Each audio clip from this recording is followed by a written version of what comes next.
So, I have some questions regarding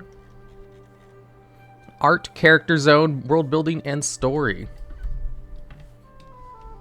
A lot of First things. off, yeah, can we get a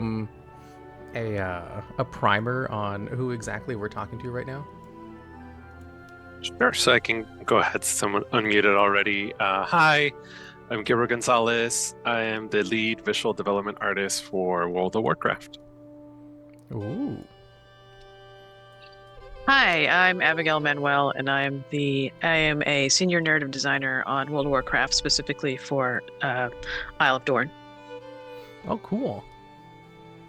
Okay, excellent. So, I have a lot of art questions. You think I should just skip those? If you want to. No, I'm just kidding. Here, we'll go over like the first four of them. Yeah. So, tier sets have in the past allowed a theme like Elemental and the Vault of Incarnates, or don't follow a theme at all, like the Amidrosil sets. Can you speak a bit if the tier set coming in the TWW will be themed? The War Within. Yeah, of course. So, just for a little bit of context, for visual development, we usually don't handle too much of like the character stuff, so it's not necessarily like my main expertise. Mm-hmm. But I can tell you for the War Within, one of the goals for the tier sets is to lean more into class fantasy. Okay. Yeah. All right, gotcha. That's how it was for like the first like 20 tier sets. Yeah, we're kind of going back to that a little Yeah. bit. Yeah, because I always remember how they had like the whole like how many times can we have a set that shows you what a hunter is like? It was like we were running out of animals to show. So I was like, I was Right. totally fine with them going to just random themes instead of class sets, but like the players love the class sets. Okay. Yeah. Anyway, next one. How did you go about designing for the hero talents? How are they visually alter a spec? And do you have any that you're excited for the most? So I think like very similarly, I guess, to like tier sets, the hero talents, I guess the core fantasy there is basically adding another layer of flavor to the class that you play. I don't know about you, but like whenever I play a specific class in my mind, I always kind of have a little bit of an idea of like, oh, I'm not just a druid. I'm like, this special type of druid, the chosen of Elune, for example. So I play balanced Mm-hmm. druid. So, for example, I'm just like particularly excited about the idea of playing as a super plus lunar blessed, I guess, druid.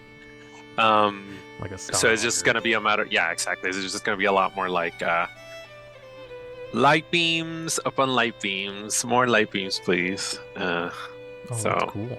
yeah. Yeah, because I've been playing around with the shadow one and the what is it, the alpha or whatever. And I was like, I really like the it's just more void, but that's all it is really.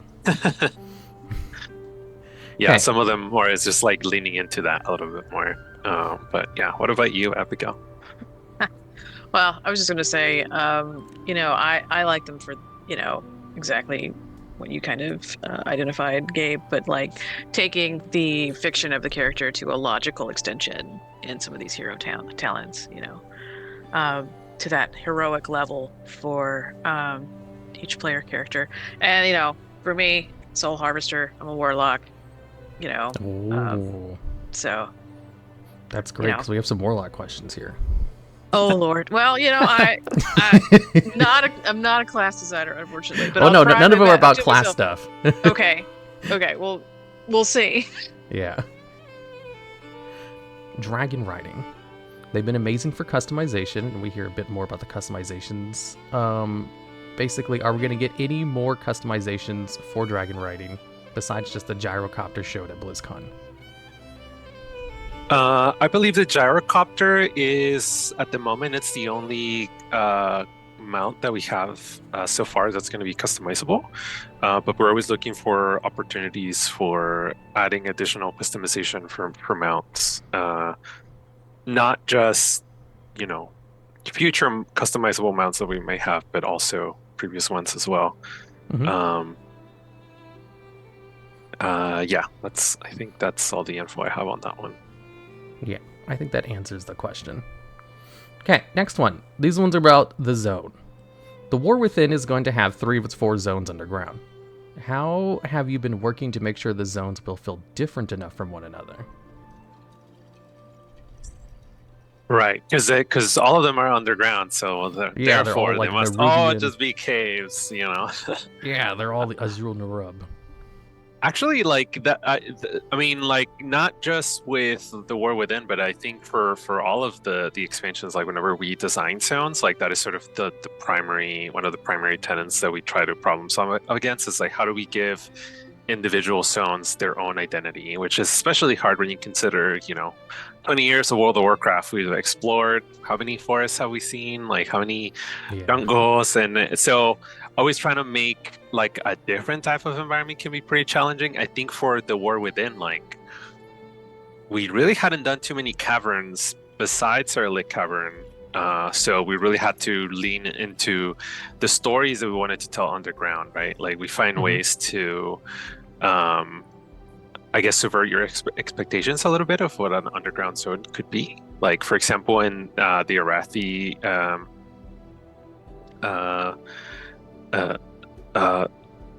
wow, I'm blanking on the name. Halafal. Yes, Halafal. I'm sorry. I was gonna call it Arathi Canyon because I had been calling it for a while, but yes, Halafal. Obviously, we have the crystal up in the sky, which I know, mysterious crystal that we don't know too much about, but conveniently, it all acts as like a proxy for a sun. So there's a lot of different ways that we can re-inject like interesting identities into the zone that can help us kind of push the idea of what a conventional cavern, I guess, could be. Also, I'm gonna tee up Gabe a little bit more. Architecture also helps. Yes, architecture. Oh, so it's not going to be a bunch of ziggurats. Oh, definitely not. I think for the Nerubian zone in Ashkahet, I mean that's going to be the core flavor. Nerubians Yeah, of plus we're going to course. see like the core of the empire, but that's not going to be the only flavor that we're going to have. Yeah, I wouldn't imagine, especially with the Arathi. There would probably be some human architecture down there. Yeah. Okay. So, can you speak about how big these zones are compared to Dragonflight zones, as an example? And any key landmarks that you're proud of in each zone?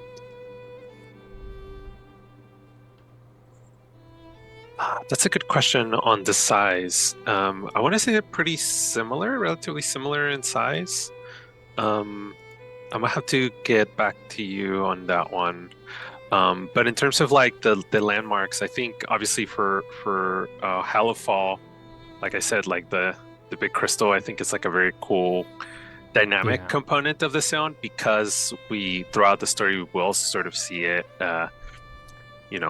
change, and it's gonna affect the environment in ways that we maybe have a more of an impact in this zone specifically than they might in other zones that we have seen in the past.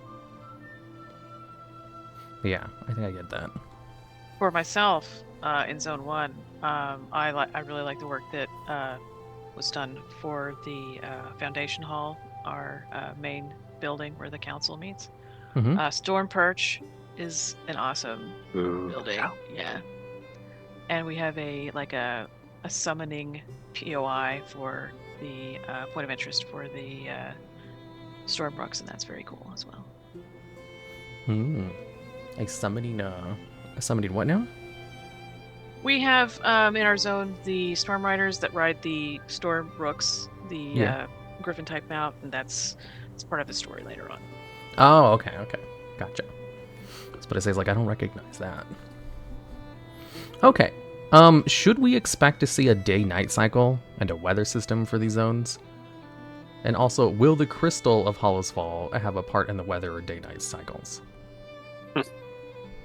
So I think obviously for above ground, there's going to be a day and night cycle. as we have seen previously in other above ground zones. I think underground, obviously, we need to, like I was mentioning before, we need to get a little bit more creative on how to add a little bit more breakup throughout the day. So they might not be day-night cycles or cycles, I guess, as we know them in the above ground zones. They're going to be other types of cycles that we see sort of alter the appearance of the zone throughout the day. Like you mentioned before, like you were referring to, is like things like weather, I guess like what would internally we call storms. Is just like things that sort of trigger certain types of effects on the environment. And yeah, I think for Halifall Canyon, the crystal is going to have a big impact on those elements. Yeah, I'd imagine so. It's kind of like you almost answered it a little bit earlier. Will we be seeing more customization added to races, and especially the allied races? I think because customization is like a pretty like pivotal part of player identity and like how we consume and play the game. So to us, it's like super important to find opportunities for us to add more of that stuff. We're always like constantly looking for ways to add that stuff. I think for the allied races, I guess specifically for the Earthen, we can see like very, very unique types of customizations. I mean, maybe we wouldn't have expected. Like what? Yeah, I'll leave it at that. Okay, so for example, like very interesting beards, which I know sounds a little silly, but I think I can understand based on some of like the creatures I saw in the alpha. Where Yes. Like, dang, I didn't think you could have like a stone ram, for example, but Right. it looked good. Mhm. Okay, so on to story and world building. Iridikron has seemingly been gathering a group of powerful beings. Xalatath, the Infinite Dragons, Galakron. Can you speak on any more allies of the past we may be seeing growing to join the army? Maybe a legendary five-headed dragon, Chromatus, or even Ajara?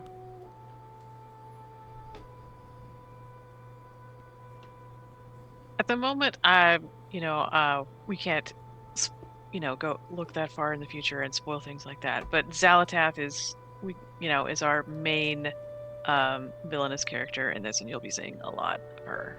Mm-hmm. Okay. So, with Xalatath being a major character in the War Within, do you have anything you could speak about what she's been doing while she's gone? Wait, about what she has been doing while she's gone, and maybe to do with Season of Discovery?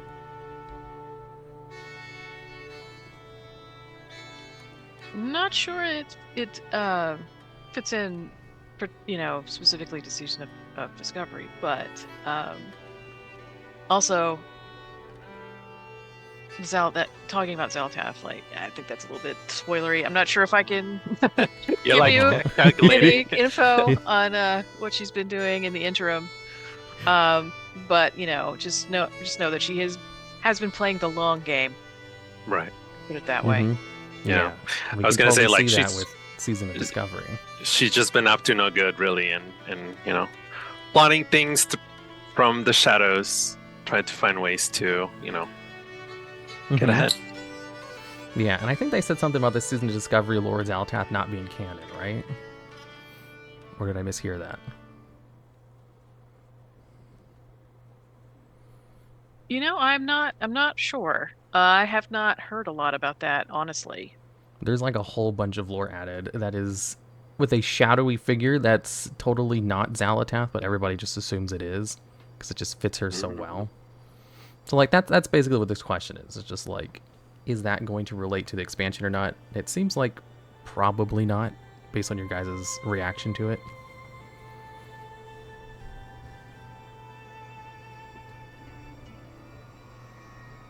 There's just not a whole lot that we can say about some of these things. Yeah, that's true. Yeah. I'm just asking questions. You guys can just decide whether you can or cannot respond to them.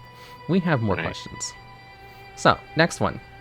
With the launch of the War Within, stepping away from the dragon-based storylines, the Dracthyr have been learning alongside the denizens of Azeroth.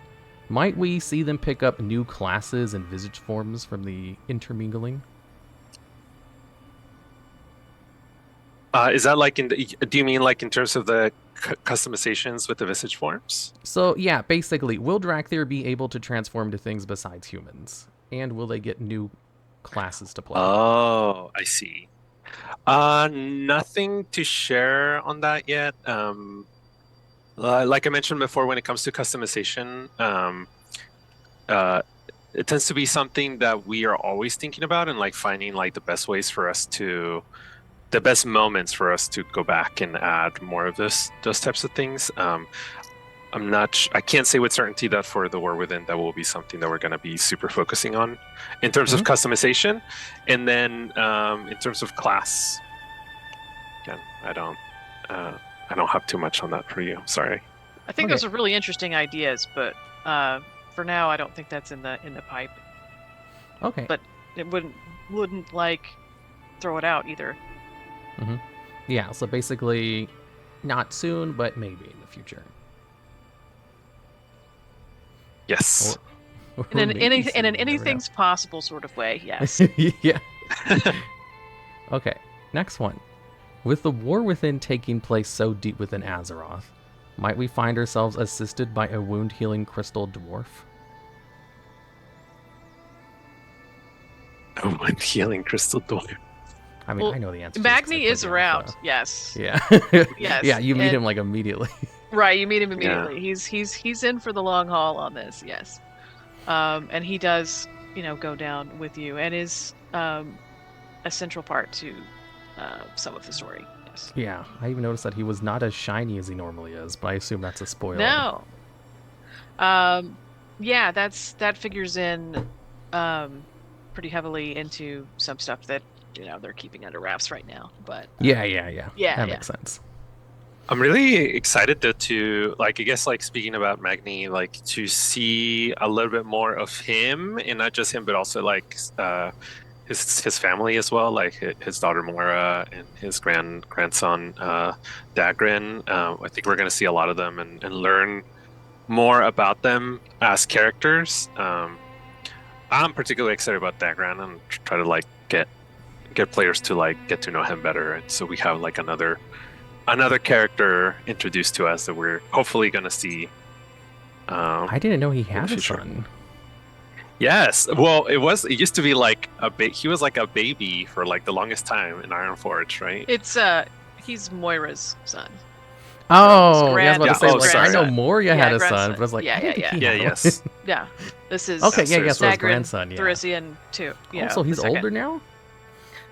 Yes, he's Oh. finally not the little Oh baby. my, yeah, in he's the- finally grown up. It's kind of like the whole Anduin thing again, where the little kids have grown up and now they're going to get added to the story.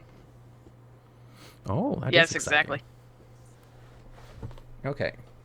So, I have a couple of more minor questions about character customization, if you guys are fine with that.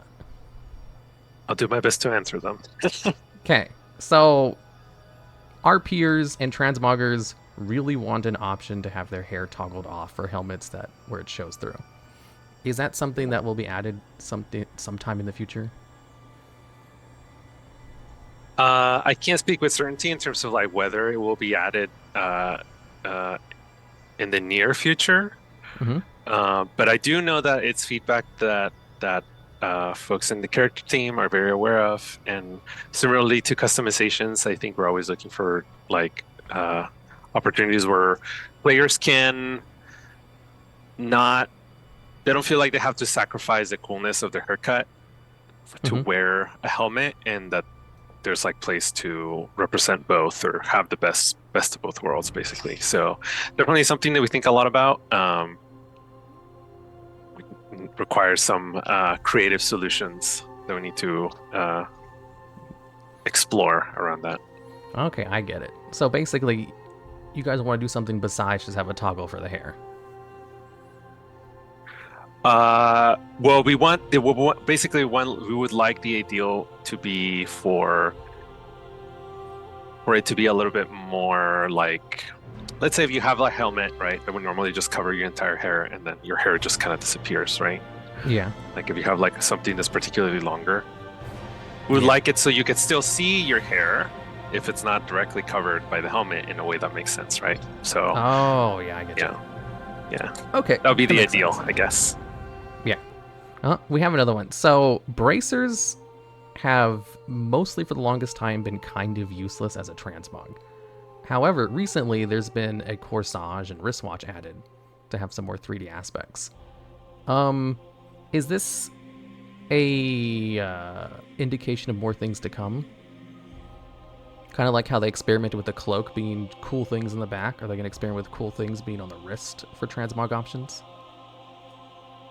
I can say that we are definitely. I think we're already experimenting with that. I think that's like a good sign that we're going to try to lean into that more where it makes sense. Mm-hmm. Similarly to the customization one, it's just like we really have to find like the right opportunities to do it, right? With things that make sense that are going to be additive, not distracting, that type of thing. So that makes Mm-hmm. sense with the rest of the set. It's not going to clip. There's a lot of complications that go into character creation and armor Yes. creation. Which, Especially by the one way, right there, which would conflict with a whole yeah, bunch of other armor designs. exactly. But I would say like if and then again, this is me speaking as a visual development artist, not a character artist, disclaimer. But Mm-hmm. I think once we uh, have like a window open to those types of possibilities, we always try to find ways to introduce more and more of it to leverage more of that those new abilities that we get. Yeah. So Mm-hmm. Okay. Well, that's mainly all the questions, and you also answered some of the other ones I had, just like from your other stuff. Is there anything that you guys want to talk about? Like, is there anything cool that you can share that I didn't ask? Well, I talked to you all day about the Earthen, honestly. If you want to hear about that. Oh, what about them? Well, as you know, the narrative point on the Isle of Dorn, we put a lot of thought into how to represent the Earthen, this group of Earthen, specific group of Earthen that is different Yeah. than the ones that we've, seen before, who are, pretty much not your friend. Um, Yeah, and I are remember that from like just the very intro where they're like, why do they have an inn set up for Earthen where they don't eat or drink? right. And there's reasons for that. But Yeah. that might slightly be a spoiler. But pardon me. We this race is thousands of years old. They were left by the Titans, Yeah, and they're we know ancient. that eventually they have the possibility to become dwarves. Mm-hmm. So, it's kind of that interesting thing where, where did that kind of happen? What was that evolutionary process? Um, what is the history here as far as the Titans, and what does it mean to beyond this kind of from a construct to something that is one of the That major races of it. Yeah, Yeah, that right. actually moves and stuff. So we're actually going Right. to explore like the Titan constructs themselves, because like before in lore, they were just like, yeah, they were made by the Titans, and then all this other lore about like how they turned into fleshy creatures. So they're Right. actually So just going to be like exploring the baseline, which was usually just glossed over in the past. right. We're going to be exploring like what happened when the Titans left, what their kind of life cycle was like specifically for these Earthen. I'm saying that because, we might want to go back to it, and there's another group of Earthen that's different, right? You don't want to stomp Yeah. on that. But Uh-huh. yeah, kind of exploring, their how they become a civilization, a society, and how, when we get there, their society is falling apart a little bit. Another kind of Mm-hmm. underpinning of the theme of the war within, right? Yeah. So, yeah. And, beside that,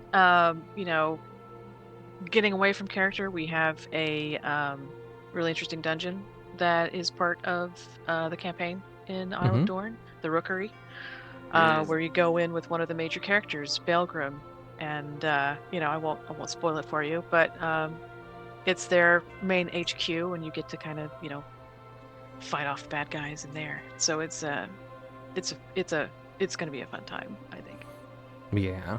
So the new dungeon is going to be a good point that people should look out for. Right, I think so. Yes, and it's interesting because it is part of actually the flow of the campaign, and you go in with a major character. Yeah. I did one of the major characters, like the very first one with Bran, and I just really liked how you power up the character instead of yourself. Ah, yes, delves. Right. Yeah, the delves. Yes. Is it going to be a delve, or is it going to be like a dungeon? No, it's a proper long dungeon like you would be used to. Yes. A long dungeon with just a major character, kind of like Hall's Reflection, where you go with Jaina or Sylvanas. Right. Something. Well, it's a little bit. It's different than that. I'm not sure if I can tell you how different, but yeah. Sorry, I didn't mean okay. like long dungeon, like it's like an especially long dungeon. It's just No, like it's in just contrast to delves, it's like a dungeon, yes, basically. it's a normal, length of Yeah, a dungeon. normal proper yes. dungeon that can be turned into like Right. a Mythic Plus. I think for me, like, not well. I guess it's more for like the Ringing Deeps zone 2, and it's like a relatively small part of the well, is it small? I don't know. But kobolds. I don't know what it is about kobolds. It's like they're like really fun.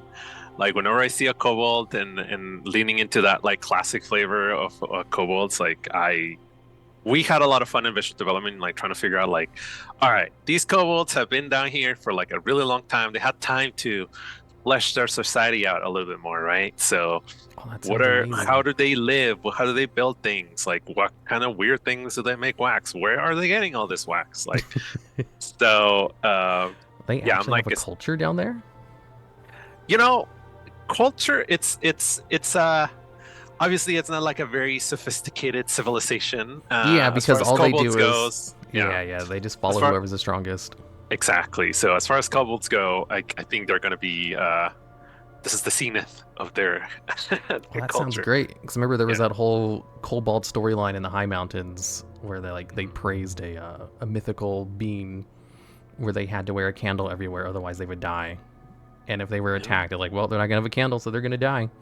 So we're protected. We might. I just remember like that was such a cool little side story. I was like, I would love to see more kobold stuff because they're so like they're one of the most nicest evil races that you fight against. I know. They're just kind of dumb. They're so they're very lovable in like a very annoying they are way, very lovable. That's a good way to put it. Yeah. So I love kobold lore, so that actually like piques my interest. We're gonna learn more about them and World Within. So the World Within. So, Sounds good. Okay, so that's the end of our time here. Thank you guys both for answering all of my questions. Thank you so much, and sorry I didn't have answers to all of your questions. Well, I would say like a lot of your information. I think I got a lot of answers to questions, even if you couldn't say it.